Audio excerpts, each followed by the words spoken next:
దేవుని గుణాలు ఏమిటి, క్రీస్తునందు ఉన్నవారు ఇతరుల పట్ల వారు ఎలా ఉండాలి అనే విషయాలు మనము ఒక 4 విషయాలు ధ్యానించుకుందాం. దేవునికి స్తోత్రం చెప్పండి, హల్లెలూయా.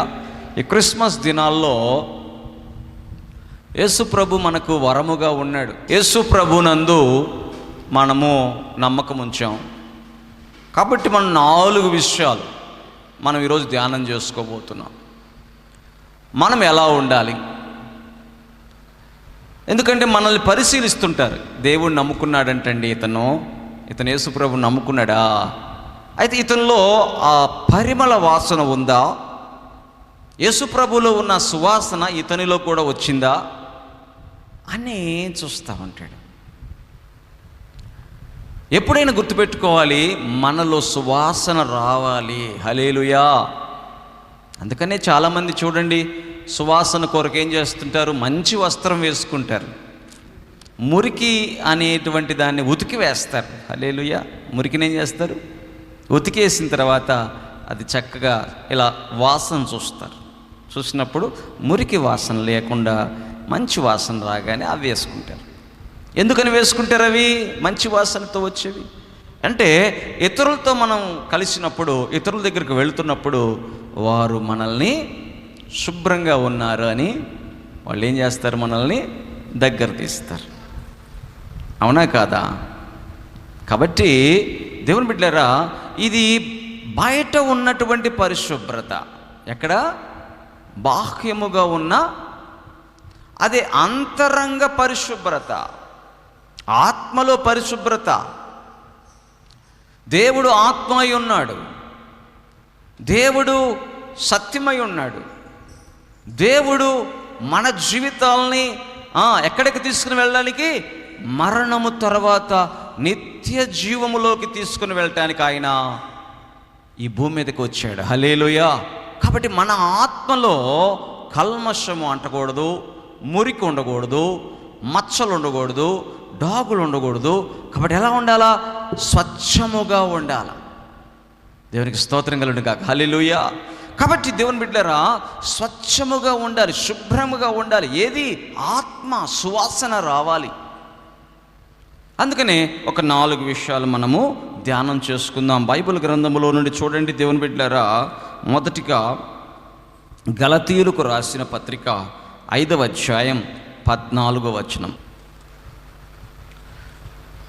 చదవయ్యా. ధర్మశాస్త్రము నిన్ను వలె నీ పొరుగు వానిని ప్రేమించుము అను ఒక్క మాటలో సంపూర్ణమై ఉన్నది. దేవునికి స్తోత్రం కలుగును గాక. హల్లెలూయా. మొదటి విషయం ఏంటో తెలుసా? నిన్ను వలె నీ పొరుగు వానిని ప్రేమించు. చాలామంది ఏంటంటే ప్రేమేనండి. హల్లెలూయా. ప్రేమ, ఈ ప్రేమే నీ జీవితంలో ఉంటే నువ్వు దేవునికి ఇష్టమైన వ్యక్తిగా, సువాసన నీలో నుంచి వస్తుంది. అయితే ప్రేమకు ఏం కావాలి? ప్రేమకు క్రియలు కావాలి. హల్లెలూయా. ఆ భార్య అంటుంది, నన్నేం ప్రేమించట్లేదు అని అంటే, ఆ భర్త ఏం చేస్తాడు? ఆమె కొరకు ఒక క్రియలు చేస్తాడు. హల్లెలూయా. అయ్యో, నా భార్య కొరకు ఏం కావాలి? కుటుంబముగా మేము ఒక ఇల్లు తీసుకున్నాం అద్దెకి, నా భార్యకు ఒక మాట రాకూడదు, అద్దె సమయానికి కట్టాలి. ఒకవేళ అద్దె సమయానికి కట్టకపోతే ఆ ఓనర్ ఏం చేస్తాడు? ఇంటికి వచ్చి, ఏమ్మా ఏంటి అద్దె కట్టలేదు అని ఎవరిని అడుగుతాడు? ఇంట్లో ఉన్నా. అందుకని ప్రేమ ఏం చేస్తుంది? దేవుని బిడ్డలారా, ప్రేమ ఏం చేస్తుంది? కార్యమును చేస్తుంది. అలాగే ప్రేమలో నువ్వేం చేయబడాలి? నీ పొరుగు వాన్ని ప్రేమించాలి. అంటే దేవుని బిడ్డ గుర్తుపెట్టుకోవాల్సిన విషయము, క్రియలు లేకుండా నువ్వు ప్రేమించలేవు.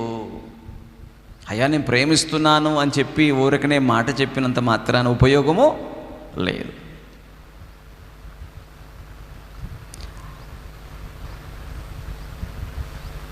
15 వచనం చదవయ్యా. 15.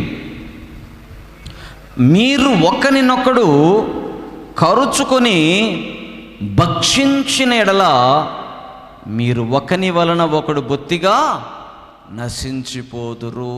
చూడండి, ఈ మాట కూడా చూడండి. ప్రేమిస్తున్నాడు అని చెప్పి ఏం చేయకూడదంట? భక్షించకూడదు. భర్త ప్రేమిస్తున్నాడు అని చెప్పి ఏం చేయకూడదు? భార్య ఏం చేయకూడదు? చెప్పాలి, ఇక్కడ రాస్తుంది. భక్షించకూడదు. భక్షించడం అంటే ఏంటి? భారాలు ఎక్కువగా పెట్టడం. దేవుని స్తోత్రం. భక్షించడం అంటే ఏంటి? అప్పులు పాలు చేయటం. అలా చేస్తే ఏమైపోతారు? నశించిపోతారు. ఒకసారంట ఒక ట్రైన్లో 2 వ్యక్తులు వెళ్తున్నారు.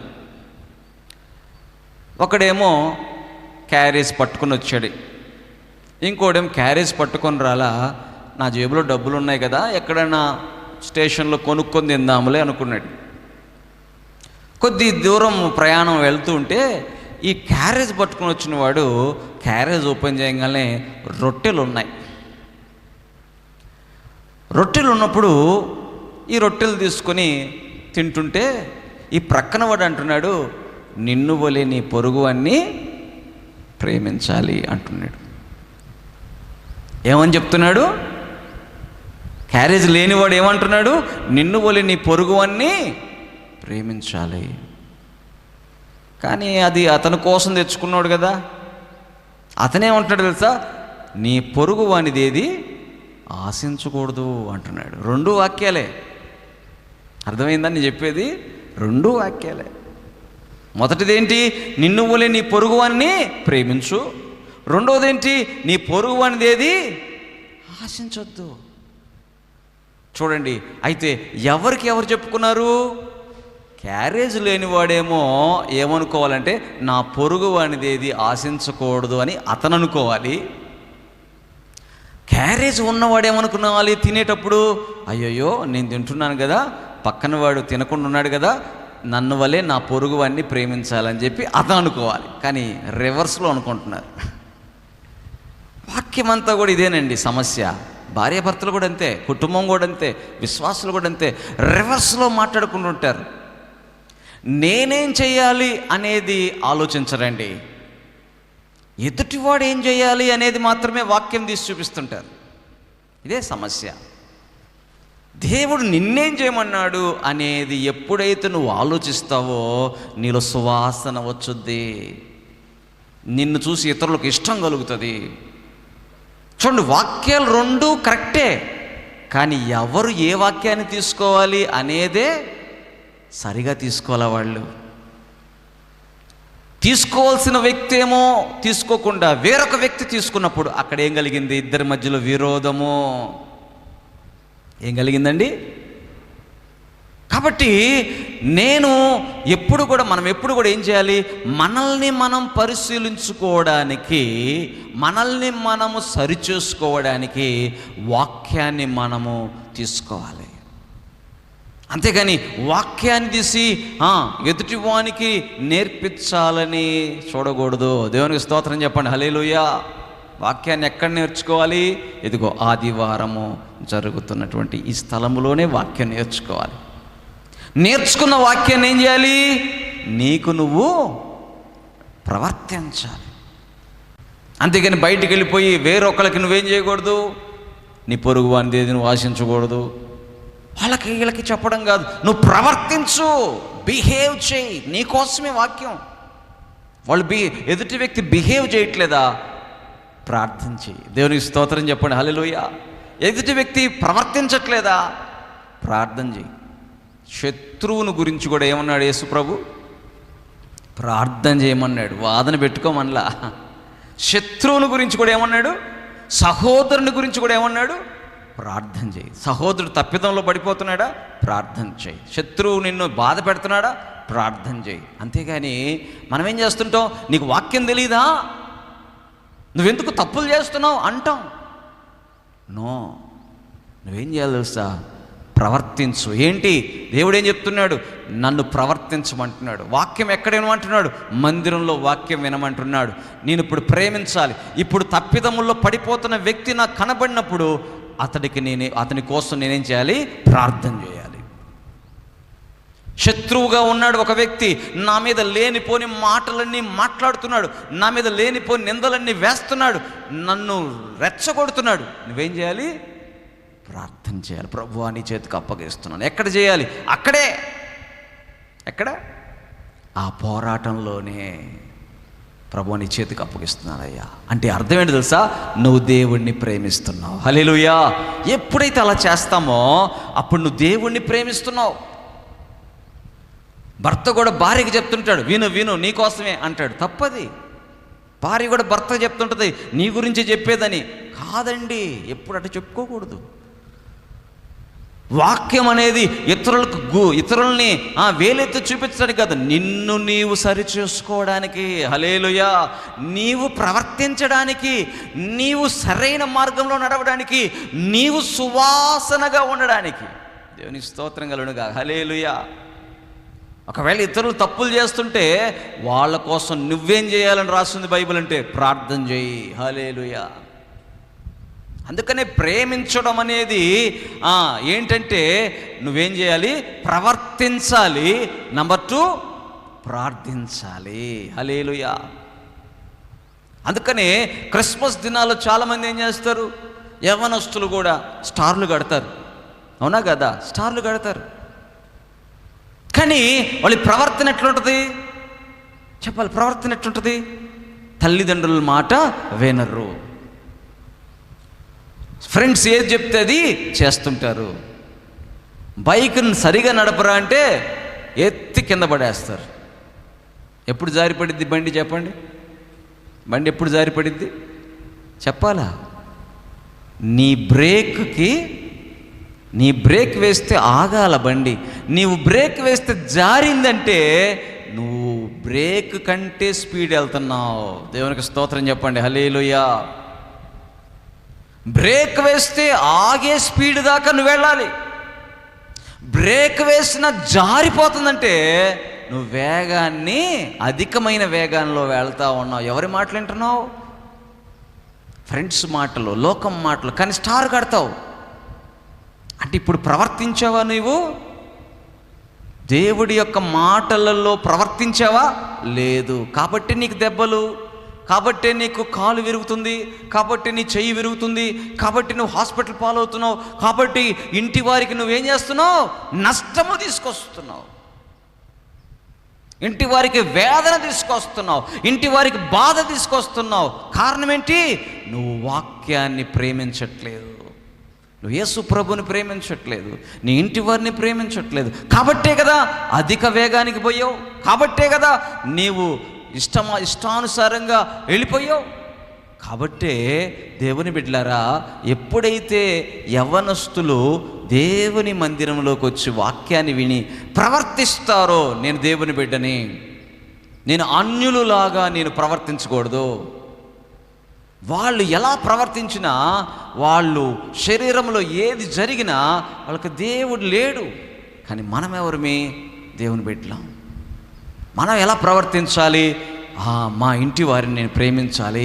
అమ్మో నాకేదైనా జరిగితే మా అమ్మ బాధపడుతుంది, మా నాన్న అల్లాడిపోతాడు, అయ్యో నేను వారిని బాధ పెట్టకూడదు, కాబట్టి నేను ప్రేమిస్తున్నానా నా ఇంటి వారిని అని ప్రశ్నించుకోవాలి యవ్వనస్తులు కూడా. దేవునికి స్తోత్రం.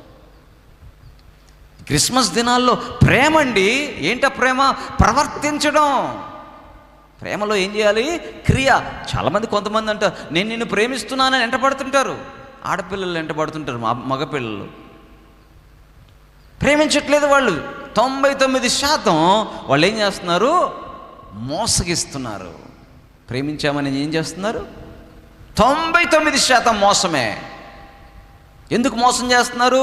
వాళ్ళల్లో ఉన్న చెడు ఆలోచనలు తీర్చుకోవడానికి ప్రేమ అనే పదాన్ని అడ్డం పెడుతున్నారు, అంతే. అది తెలుసుకోలేక ఈ బిడ్డలు, యవ్వన బిడ్డలు తల్లిదండ్రుల ప్రేమ అర్థము చేసుకోలేక వీళ్ళేమైపోతున్నారు? మోసగించబడుతున్నారు. అందుకని గుర్తుపెట్టుకోవాలి, నీ ప్రేమ అనేది ఏంది?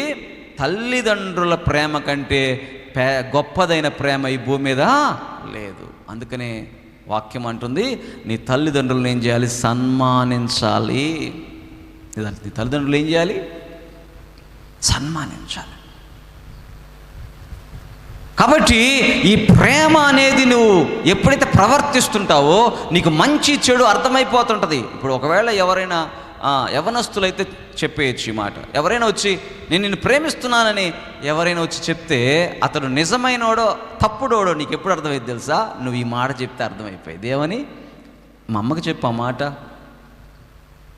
మా నాన్నతో చెప్పు. రాడు ఇంకా. వాడు చెడోడైతే రాడు, వాడు మంచోడైతే వస్తాడు. దేవునికి స్తోత్రం చెప్పండి, హల్లెలూయా. వాడు చెడగొట్టాలనుకునేవాడైతే, వాడు మోసగించాలనుకుంటే వాడు ఇంటి దగ్గరికి రాడు, రోడ్ల మీద ఇంకెక్కడో చేస్తుంటాడు. ఈ రోజుల్లో యవ్వన బిడ్డలు కూడా ఏం తెలుసుకోవాలి తెలుసా? నన్ను మోసగించడానికి అపవాది కుట్ర చేస్తున్నాడా, అయితే దాన్ని పసికట్టాలి. దేవునికి స్తోత్రం చెప్పండి, హల్లెలూయా. కాబట్టి మొదటిగా ప్రేమలో క్రియలు చూడాలి. క్రియలు ప్రేమ అంటే క్రియలు లేని ప్రేమ వేస్ట్. ఏంటి క్రియలు? సత్క్రియలేనా? మంచి క్రియలేనా? ఎవరికి నేను ప్రేమిస్తున్నానంటే కుదురుతుందా? భర్త భార్యని ప్రేమిస్తున్నానంటే ఆహారం తెచ్చిపెట్టాలి, అంత వస్త్రం తెచ్చిపెట్టాలి, ఇంట్లో కావాల్సినవన్నీ చూడాలి. భర్త ప్రేమ అది. భార్య ప్రేమ ఏంటి?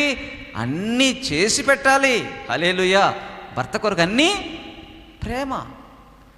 ఊరికి నేనేం ప్రేమిస్తున్నానని చెప్పి మంచం మీద కూర్చొని మాట్లాడుకుంటా, లేకపోతే పడుకొని నిద్రపోతా ఉంటే అలసిపోయి వచ్చిన భర్త అమ్మ అంత అన్నం పెట్టమ్మా అంటే నేను పెట్టను పో అనేవాళ్ళు ఈ రోజుల్లో ఎక్కువైపోయారు. ఎందుకని? ప్రేమ ఉంటే ఏం చేసింది? అయ్యో నా భర్త ఆకలితో వస్తాడు, నేనేం చేయాలి? క్రియ చేయాలా? దేవునికి స్తోత్రం. అందుకనే నిన్ను వలే నీ పొరుగువాని అంటే అర్థం ఏంటి? నీకు ఆకలేస్తే నువ్వు ఎట్లా ఆహారం తింటావో, నీ భర్త మీద నీకు ప్రేమ ఉంటే, లేకపోతే నీ భార్య మీద నీకు ప్రేమ ఉంటే అటువంటి కార్యము క్రియను చేస్తావు. ఒకవేళ మందిరంలోకి వచ్చినటువంటి బిడ్డలైతే, మందిరంలో ఉన్నటువంటి బిడ్డలైతే వారేం చేయాలి? ఇతరుల కోసం ప్రార్థన చేయాలి. ఆమేన్, హల్లెలూయా. ఎవరో ఒక సహోదరి ఆమె ఇంట్లో అప్పులతో ఉంది. ఏం చేయాలి? నువ్వు వాళ్ళ మీద ప్రేమ ఉంటే ప్రార్థన చేయాలా? ఎవరికో రోగం వచ్చింది, ఏం చేయాలా? ప్రార్థన చేయాలా? మందిరములో నీకున్న బాధ్యత ఏంటి? ప్రార్థన చేయడమే. దేవునికి స్తోత్రం చెప్పండి, హల్లెలూయా. కాబట్టి మొదటిగా గుర్తుపెట్టుకోవాలి, నాలో సువాసన రావాలి అంటే నేనేం చేయాలి? ప్రవర్తించి ప్రార్థించాలి. దేవునికి స్తోత్రం చెప్పండి, హల్లెలూయా. రెండో విషయం చూద్దాం దేవుని బిడ్డలారా. రెండో విషయం చూద్దాం. హెబ్రీలకు రాసినటువంటి పత్రిక 13వ అధ్యాయం 16వ వచనం. ఉపకారమును ధర్మమును చేయ మరచిపోకుడి. రెండో విషయం చెప్తున్నాను. ఉపకారమును ధర్మము చేయ మరచిపోకుడి. అట్టి యాగములు దేవునికి ఇష్టమైనవి. హల్లెలూయా. రెండో విషయం చెప్తున్నాను, సువాసన, ఉపకారము. దేవుని బిడ్డలు గుర్తుపెట్టారు, ఉపకారము, ధర్మము. హల్లెలూయా. చిన్నప్పుడు ఉపకారము చేయమంటాడు. చిన్నప్పుడు చదువుకునే పిల్లలకు ఉంటుంది, ఉపకారము చేయ మర్చిపోవద్దు. ఉపకారం అంటే ఏంటంటే, మన ఇంటి పక్కన వారు ఏదో చిన్నవి అడుగుతుంటారు, లేకపోతే సహోదరులు ఏదో సహోదరులు, లేకపోతే వీళ్ళు ఒకరికొకళ్ళు ఏదైనా ఉన్నప్పుడు చిన్నవి, పెద్దవి కాదండి, అలా అని అప్పులు ఇవ్వమని కాదు నేను చెప్తుంది. హల్లెలూయా. అప్పులు ఇవ్వకూడదు, చాలా డేంజర్. కష్టపడి పని చేసుకోవాలా, ఆ పని చేసుకుని వచ్చిన దాంట్లో నువ్వు తృప్తిగా ఉండాలా. దేవుని వాక్యం చెప్పేది. అప్పులు అనేది చాలా డేంజర్. ఉపకారం అనేటువంటి విషయం గుర్తుపెట్టుకుంటే, ఎవరో తప్పని కింద పడ్డారు, ఏం చేయాలంట? ఒకరు వచ్చేటప్పుడు పడ్డారు, ఏం చేశారు? అందరు వెళ్ళిపోయి లేపారు. ఉపకారం. అవునా కదా? సడన్గా ఎవరికో అనారోగ్యం వచ్చింది, హాస్పిటల్కి తీసుకెళ్ళాలి. ఏం చేస్తారు? వెంటనే తీసుకెళ్ళి టక్మని తీసుకెళ్ళి ఒక ఆటోలో ఎక్కించో లేకపోతే ఒక వ్యాన్లో ఎక్కించో హాస్పిటల్కి తీసుకెళ్తారు. ఉపకారం. ఉపకారము చేయ మరచిపోవద్దు. నాకెందుకులే. దొంగల చేత కొట్టబడ్డాడంట. ఒక వ్యక్తి దొంగల చేత కొట్టబడ్డాడంట. కొట్టబడి ఆ రోడ్డు పక్కన పడవేయబడ్డాడు. అతని దగ్గర ఉన్నటువంటివన్నీ ఆ దొంగలు తీసుకుని వెళ్ళిపోయారు. అటుగా ఏం చేస్తున్నంటే, ఒక బైబిల్ చదివినటువంటి, ధర్మశాస్త్రము చదివినటువంటి వ్యక్తి అటుగా వెళ్తూ అతను చూస్తున్నాడంట. కానీ నేను ఇప్పుడు వెళ్ళిపోవాలి, నాకు వేరే పని ఉందని చెప్పి పక్కగా వెళ్ళిపోతున్నాడంట. ఇంకొక అతను అధికారిగా ఉన్నాడంట. అతను కూడా చూశాడంట, నాకు కూడా వేరే పని ఉందని చెప్పి వెళ్ళిపోయాడంట. ఇప్పుడు అతనికి ఏం కావాలి? పడి ఉన్న వాడికి ఉపకారం కావాలి. అతన్ని ఎవరైనా కూడా ఒకరు తీసుకొని వెళ్ళి ఏ వైద్యశాలకు తీసుకెళ్ళాలి, అతనికి కొంత ఆహారం పెట్టించాలి. ఎందుకంటే అతను గాయపరచబడ్డాడు, అతను రోడ్డు పక్కన పడి ఉన్నాడు. అయితే ఎవరు పట్టించుకోలేదంట.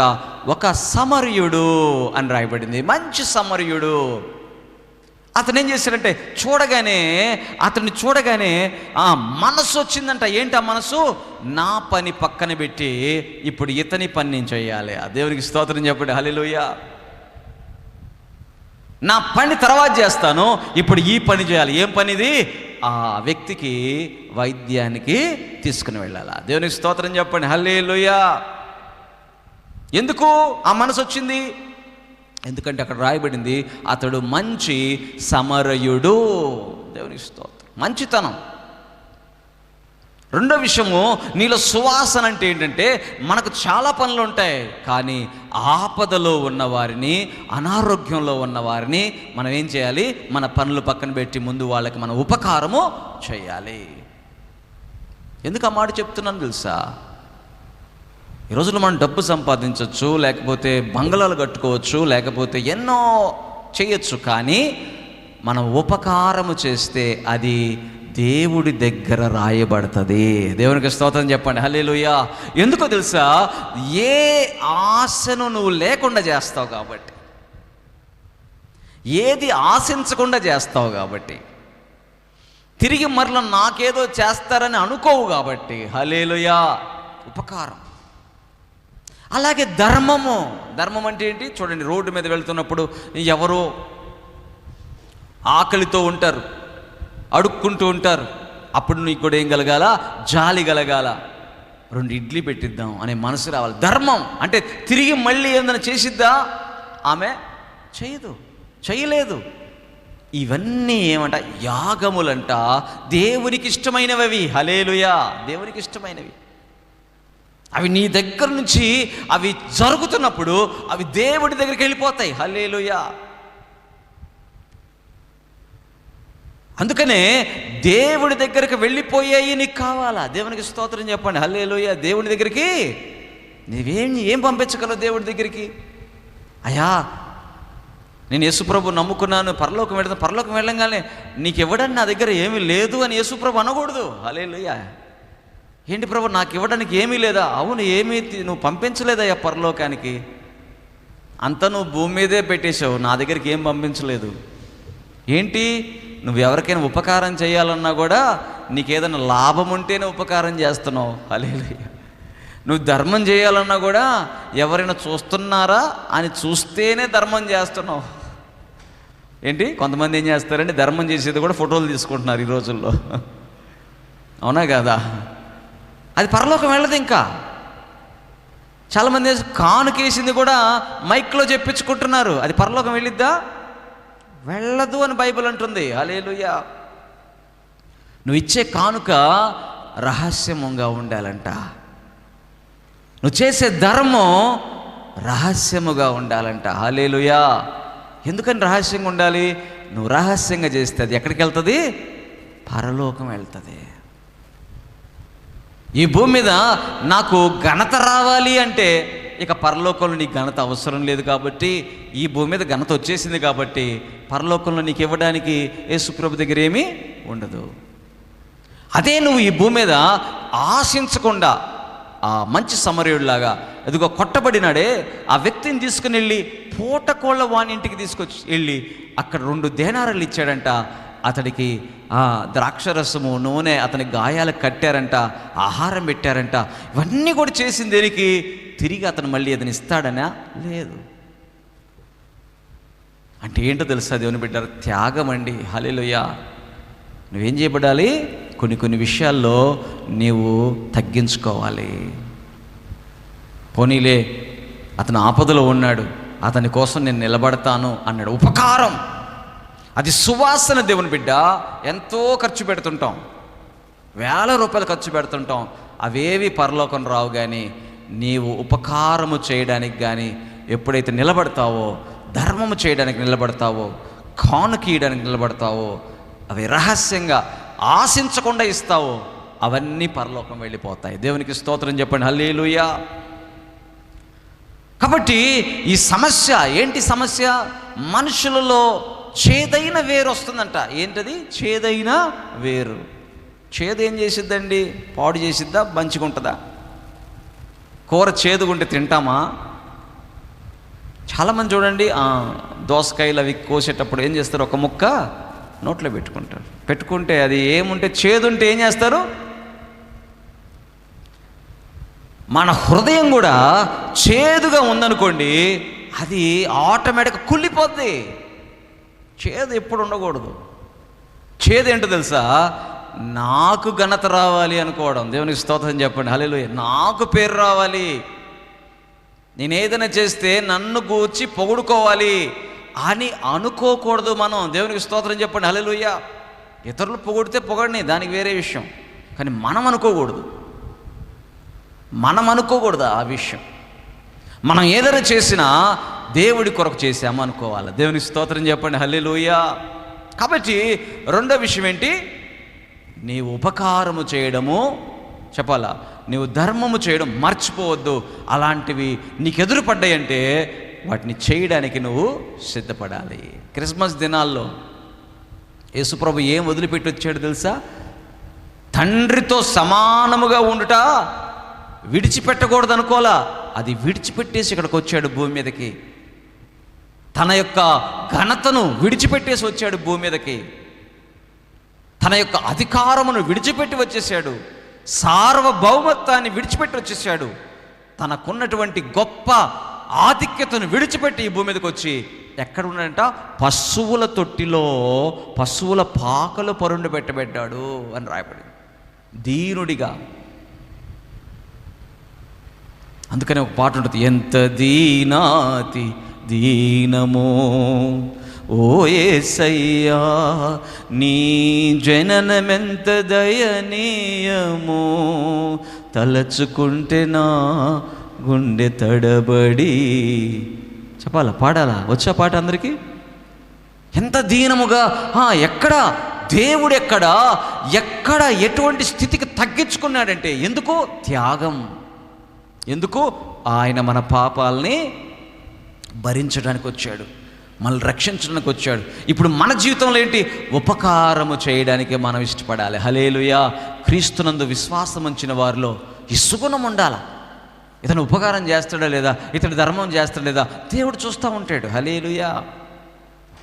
సరే, మొదటి విషయం ఏం చెప్పుకున్నాం? ప్రేమ క్రియల్లో ఉండాలి. రెండో విషయం ఏంటి? ఉపకారము ధర్మము చేయాలి. మూడో విషయం చూడండి, రోమీయులకు రాసిన పత్రిక 12వ అధ్యాయము 13వ వచనం. పరిశుద్ధుల అవసరము కొరకు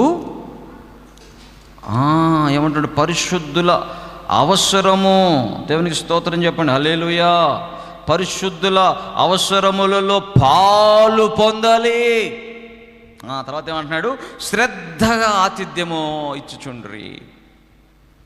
మొదటి విషయం, పరిశుద్ధుల అవసరములలో పాలు పొందండి. హల్లెలూయా.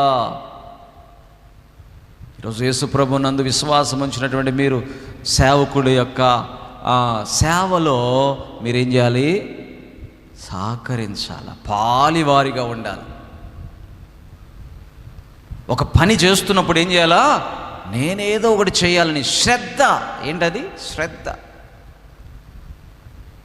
ఆయన చేసుకుంటున్నాడంటే కాదంట, నేనేం చేయాలి?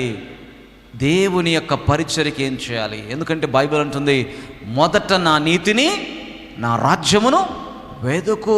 హల్లెలూయా. మొదట ఏం చేయాలి? నా రాజ్యమును వెతుకు, నీకు కావలసినవన్నీ నీకు అనుగ్రహించబడతాయి అన్నాడు. అనుగ్రహిస్తాడు దేవుడు.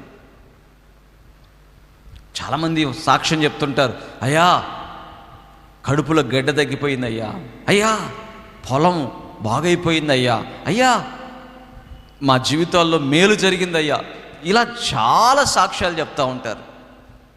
అయితే వాళ్ళందరూ కూడా ఏం చేస్తున్నారు, ఇన్ని సంవత్సరాలుగా దేవుని సువార్త కోసం వారు సహకరిస్తున్నారు. దేవునికి స్తోత్రం చెప్పండి, హల్లెలూయా. చెయ్యి వెనకకు తీయట్లా, ఏం చేస్తున్నారు, చెయ్యిని దేవుడి కొరకు చాపుతున్నారు శ్రద్ధగా. మూడో విషయం ఏంటి, పరిశుద్ధులా, చెప్పాలి, పరిశుద్ధులా అవసరతలలో పాలు పొందాలా. నువ్వు ఎక్కడుండాలి, ఏ ఉద్యోగంకి వెళ్తే ఆ ఉద్యోగంకి వెళ్ళు, ఏ వ్యాపారం అయితే ఆ వ్యాపారానికి వెళ్ళు, లేకపోతే ఏ చదువుకునే వ్యక్తి అయితే చదువుకునే వెళ్ళు, కానీ నీ పని ఎక్కడుండాలి, పరిశుద్ధుల పనిలో నువ్వు పాలివాడిగా ఉండాలి. ధనం ఒకటే గురించి చెప్పట్లేదండి. సమయం ఉందా, నువ్వు మందిరంలో ఉండాలి, హల్లెలూయా. సమయం ఉందా, లేకపోతే నీకు శక్తి ఉందా, చేసే శక్తి, నీవేం చేయాలి, ఆ పనిలో నీ యొక్క శక్తిని ఉపయోగించాలి, హల్లెలూయా. మన డిసెంబర్ 17కి సెమీ క్రిస్మస్ కొరకు ఏం చేశారు, ఎంతమంది యవ్వనస్తులు ఏం చేశారు, వాళ్ళ శక్తిని పెట్టారు, హల్లెలూయా, సహకరించారు. పరిశుద్ధుల యొక్క అవసరతల్లో వారు ఏం చేశారు, పాలివారయ్యారు. అవును, మేము నిలబడి ఉన్నామంటే మాకు ఎవరు కావాలి, పాలివారు కావాలి. దేవునికి స్తోత్రం చెప్పండి, హల్లెలూయా. కొంతమంది ఎవరిని బిడ్డలు ఏం చేశారు, పాటలు పాడారు, క్వైర్ పాటలు నేర్చుకొని పాడారు. కొంతమంది వంటల దగ్గర ఉండి వాళ్ళు ఏం చేశారు, పాలివారయ్యారు. ఇది ఎవరి పని, నేను చేసే పని నేను చేయాలి. అలాగే ఈ పరిచర్యకు అవసరమైనటువంటి మిగతా పనులన్నీ కూడా ఇంకొకరు ఒక్కొక్కరికి ఒక్కొక్కటి. బల్లారాధన ఇచ్చేటప్పుడు అయ్యా నేను ప్రేయర్ చేసిన తర్వాత ఎవరిని పిలుస్తాను తెలుసా, వెస్లీ అంట అనగానే వెస్లీ ఏం చేస్తాడు, అది ఎవరి పని చెప్పాలి, ఎవరి పని, అతని పని. అతను ఏం చేయాలి, ఎక్కడ దుబాయ్లో ఉన్నా కూడా ఎక్కడికి రావాలా, ఆదివారం వచ్చేసరికి ఇక్కడ వచ్చేయాలా. దేవుని స్తోత్రం. ఎందుకని, పాలివాడు అవ్వాలా. పెద్ద పని ముప్పొచ్చిన అయినా కూడా నా పని నేను దేవుడి కోసం చేయాలి, హల్లెలూయా. అందుకనే కష్టం వస్తుంది, నష్టం వస్తుంది, లేకపోతే ఏదో శోధన వచ్చింది, శ్రమ వచ్చింది, కానీ దేవుడి పనిని వెనక వేయాలా, దేవుడి పని ముందు చేయాలా. ఏం చేయాలండి, ముందు దేవుడి పని చేయాలా, అప్పుడు మన పని అవుతుంది. దేవునికి స్తోత్రం చెప్పండి, హల్లెలూయా. చాలామంది ఏం చేస్తారంటే మనకేదో పని ఉంది కాబట్టి దేవుడి పనిని వెనకేస్తారు.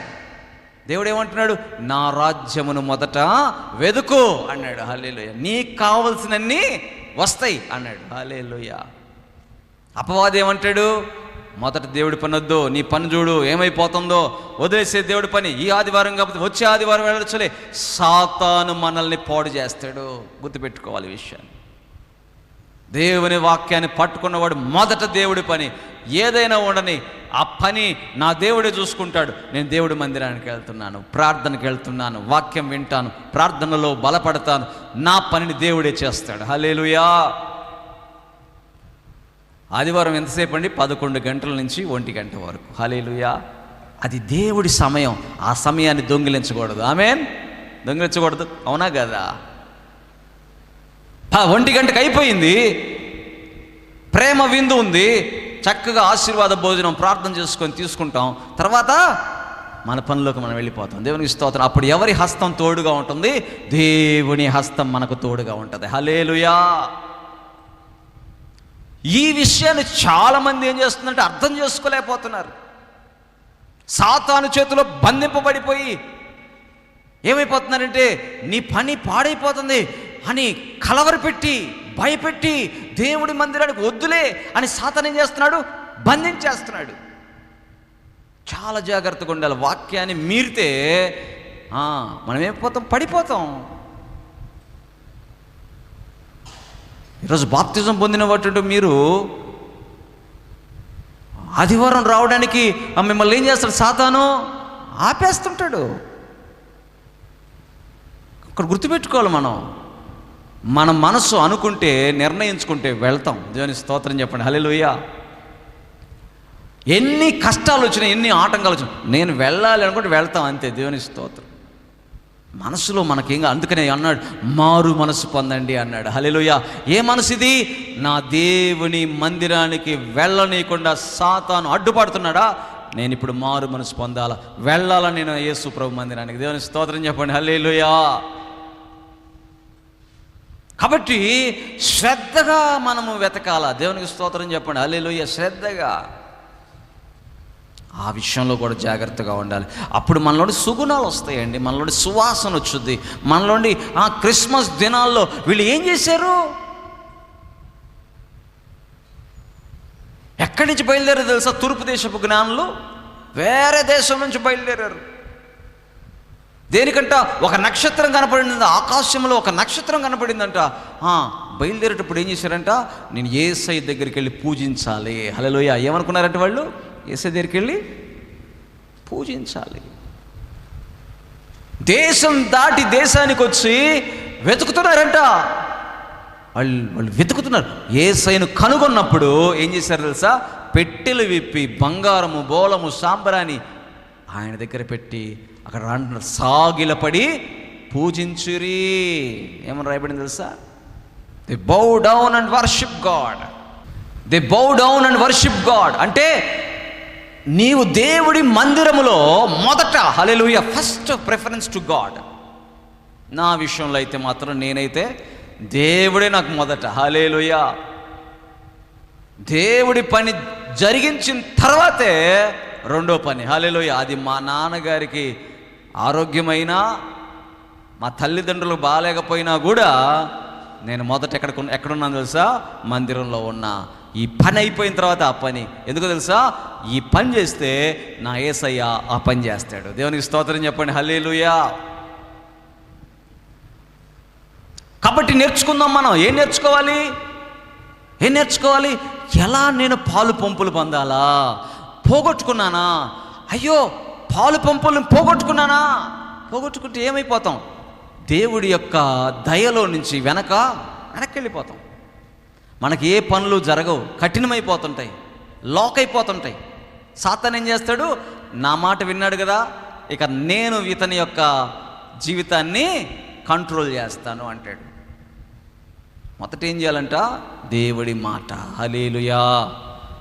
పాలు పంపులు పొందాలా. ఇక్కడ ఏం పాలు పంపులు పొందుతాం? ప్రభు శరీరంలో, చెప్పాలా, ప్రభు శరీరంలో, ప్రభు రక్తంలో ఏం చేస్తాం? పాలు పంపులు. ఒక ఆదివారం మానేస్తే ఏం పోగొట్టుకుంటున్నాం? పాలు పంపులు పోగొట్టుకుంటున్నాం. పాలు పంపులు పోగొట్టుకోవడం అంటే ఏంటి? అపవాదికి మన మీద అధికారం. అపవాది అధికారం చేశాడంటే ఏం జరుగుద్ది? ప్రార్థన చేసుకునే బిడ్డవే, వాక్యం చదివే బిడ్డవే చాలా మంది జీవితాలు వారు ప్రతి వారము కూడా ప్రభు బల్లలో చేయి వేయరు. కొంతమంది సంవత్సరానికి ఒకసారి వేస్తారు, కొంతమంది నెలకు ఒకసారి వేస్తారు. చాలా తప్పది. మనం కూడుకున్నప్పుడల్లా ఏం చేయాలి? ఆదివారం కూడుకున్నప్పుడు ప్రభు బల్లలో పాలు పంపులు పొందాలి. పాలు పంపులు పొందడానికి అన్నట్టుగా మన మందిరంలోకి రావాలి, పరిగెత్తాలి, ప్రభు బల్లలో చేయి వేయాలి. ఆయన శరీరము రక్తములో నేను ఉండాలి. ఆయన శరీరమును తెర ద్వారా నేను ప్రవేశించాలి. హల్లెలూయా. ప్రవేశించాలి. అప్పుడేమైద్ది? నీవు భయపడాల్సిన అవసరంలా నీకు కావాల్సినవన్నీ ఆయనే చేసేస్తుంటాడు. దేవుని స్తోత్రం. నువ్వు టెన్షన్ పడితే ఉపయోగం ఏముంది? నువ్వు కంగారు పడినా ఉపయోగం లేదు. నీ చేతిలో లేనిది నువ్వు ఎంత టెన్షన్ పడినా nothing, you cannot do anything. నువ్వేమీ చేయలేవు. అవునా కదా? హార్ట్ బీట్ కొట్టుకుంటుంది, డబ్బా డబ్బా డబ్బా డబ్బా డబ్బా డబ్బా కొట్టుకుంటుంది. హాస్పిటల్కి తీసుకెళ్తే ఆయన కూడా అడబెట్టండి అంటున్నాడు. కానీ ఎవరు ఆ హార్ట్ బీట్ని నార్మల్ చేయగలరు? డాక్టర్ కూడా ఏం చేయలేడు, చూస్తూ ఉంటాడు. ట్రీట్మెంట్ ఇచ్చాంలేండి, ఒక సైలైన్ కట్టామంటాడు, ఒక ఇంజక్షన్ వేసామంటాడు, చూస్తుంటాడు. తగ్గిద్దేమో చూస్తుంటాడు. తగ్గలేదా? తీసుకెళ్ళిపోండి అంటాడు. హల్లెలూయా. తగ్గిందా? ఉంచండి అంటాడు. అంతే. డాక్టర్ చేతిలో కూడా ఏమీ లేదు. కానీ ఎవరి చేతిలో ఉంది? మన చేతిలో కూడా లేదు.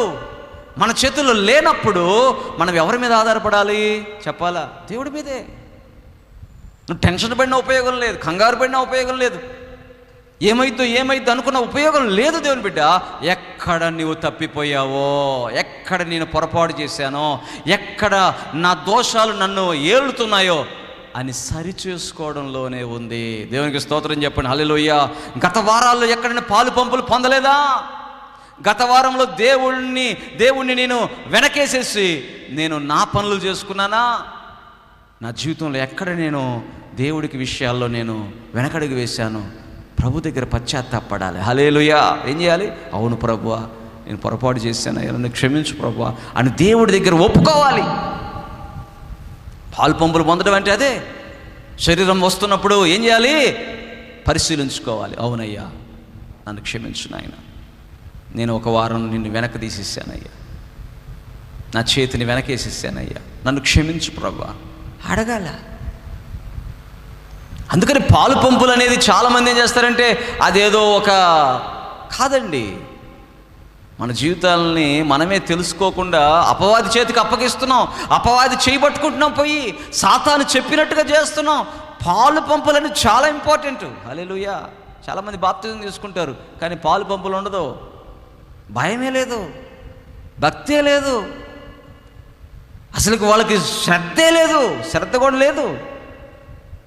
కాబట్టి వాళ్ళు ఏమైపోతారు? అపవాది చేతులు పడిపోయి మళ్ళీ వాళ్ళు సమస్యల్లో ఇరుక్కుపోయినప్పుడు, భయంకరంగా ఇరుక్కుపోయినప్పుడు అప్పుడు పరిగెత్తుకుంటూ వస్తారు, అప్పుడు ప్రార్థన చేయమంటారు. అప్పటిదాకా దైవ సేవకుడి విలువ కూడా చెప్పాలా తెలియదు. దైవ సేవకుడు అంటే అసలుకి.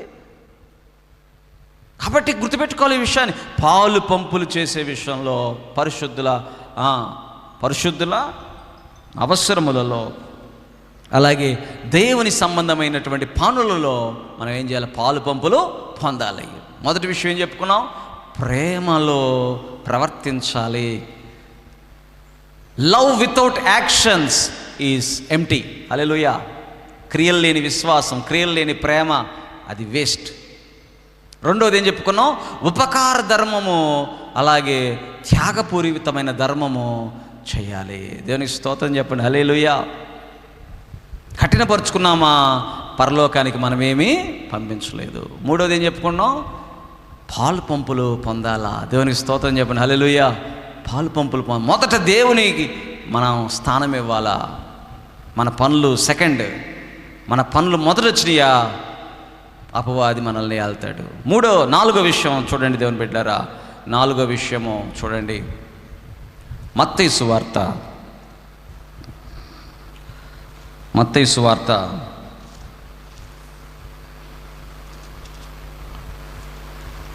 6వ అధ్యాయం, మత్తయి సువార్త 6వ అధ్యాయం 14-15 వచనాలు. మత్తయి సువార్త 6వ అధ్యాయం 14-15 వచనం. చదమ్మా.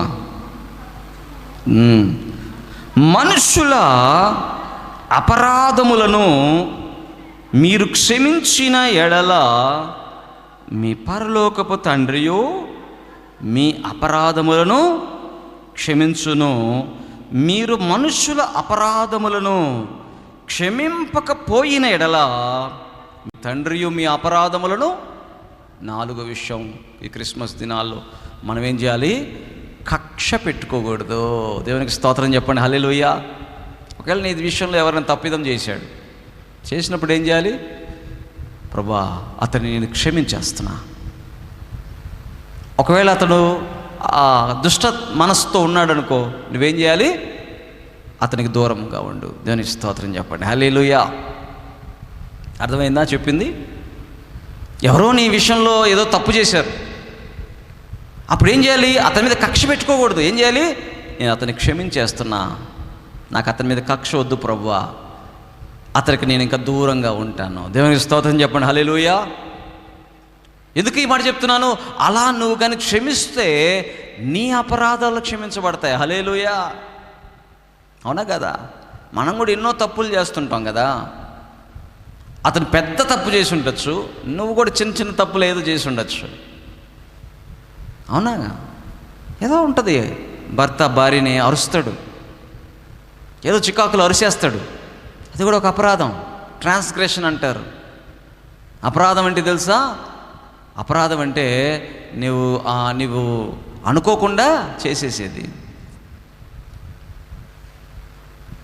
అట్లాంటి అపరాధాలన్నీ క్షమించబడాలంటే నువ్వేం చేయాలంట? నీ విషయంలో తప్పులు చేసిన వాళ్ళందరినీ క్షమించాలి. హల్లెలూయా. దేవుడి దగ్గర వచ్చినప్పుడు, ప్రభువా నేను అతన్ని క్షమిస్తున్నా ప్రభువా. ఒకవేళ అతను నీకు నచ్చలేదు, దూరంగా ఉండు. దేవుని స్తోత్రం చెప్పండి. హల్లెలూయా. అంతే, కక్ష పెట్టుకోకూడదు మనసులో. దేవుడు ఏం చూస్తుంటాడు? హృదయాన్ని చూస్తుంటాడు. బలిపీఠం ఏది? హృదయమే. కక్షనేం చేయాలి? కాల్చేయాలా? ఎలా కాల్చేస్తాం? క్షమించేసే. హల్లెలూయా. క్షమించేసే. అందుకని క్షమించలేని క్రైస్తవులు ఉంటే ఆ సంఘం ఏమైపోయిద్ది? పాడైపోయిద్ది. కొంతమంది సంఘం ఎట్లా ఉంటుందో తెలుసా? ఇప్పుడు ఉదాహరణకి, నాకు ఇష్టం లేని వాళ్ళు ఎవరో వచ్చారంటే ఇతను రావడం మానేస్తాడు. హల్లెలూయా. ఏమనండి, ఎందుకు రావట్లేదు అయ్యా అంటే, నాకు ఇష్టం లేనివాడు వచ్చాడండి అందుకని నేను రాను అంటాడు. అంటే ఏమైపోయింది? అతన్ని ఇంకా క్షమించలేదు నువ్వు. హల్లెలూయా. అతన్ని క్షమించు, అవసరం లేదు, దేవుడు చూసుకుంటాడు. హల్లెలూయా. నువ్వేం చేయాలి? క్షమించేసి. అందుకనే చాలామంది అన్యులు మనలో ఈ లక్షణాలను చూస్తుంటారు. సువాసన, ఇతనిలో ప్రేమ ఉందా, ఇతనిలో త్యాగం ఉందా, ఇతడు దేవుడి విషయాల పట్ల పాలు పంపులు పొందుతున్నాడా, లేదా మనం క్రికెట్కి పిలిస్తే వచ్చేస్తాడా, మన సినిమాకి పిలిస్తే వచ్చేస్తాడా, మనం ఏదన్నా ఒక ఫంక్షన్ ఉందని చెప్తే వచ్చేస్తాడా అని చెప్పి ఎవరు? అన్యులు, లోకస్తులు మనల్ని పరిశీలిస్తుంటారు. 4వ విషయం ఏంటి? ఇతడు కక్ష పెట్టుకుంటాడా, క్షమిస్తాడా? దేవునికి స్తోత్రం చెప్పండి. హల్లెలూయా. 4 విషయాలండి క్రిస్మస్ దినాల్లో. యేసు ప్రభు అంటున్నాడు, ఆయన మనల్ని ప్రేమించాడు. హల్లెలూయా. 2వది, ఆయన మన కొరకు త్యాగమైపోయాడు, యాగమైపోయాడు. 3వ విషయం, ఆయన శరీరము, రక్తం అనే పాలు పంపులు మనకి అనుగ్రహిస్తున్నాడు. ఆయనే మొదటిగా పాలు పంపులు పొందాడు. దేవునికి స్తోత్రం చెప్పండి. హల్లెలూయా. 4వ విషయము, ఆయన ఆ సిలువ వేస్తుంటే, ఆయన్ని ఎగతాళి చేసేవారిని, సిలువ వేస్తున్న వారిని ఏం చేశాడు? క్షమించండి అని ప్రార్థన చేశాడు. హల్లెలూయా. 4 సుగుణాల్లో ఈరోజు దేవుడు మనలో కూడా ఉండాలని కోరుతున్నాడు. మొదటిది ఏంటండి? చెప్పలు గట్టిగా, ప్రేమ. 2వది త్యాగం. 3వది పాలు పంపులు. 4వది క్షమాపణ. అట్టి కృప దేవుడు మనకు దయచేయునుగా.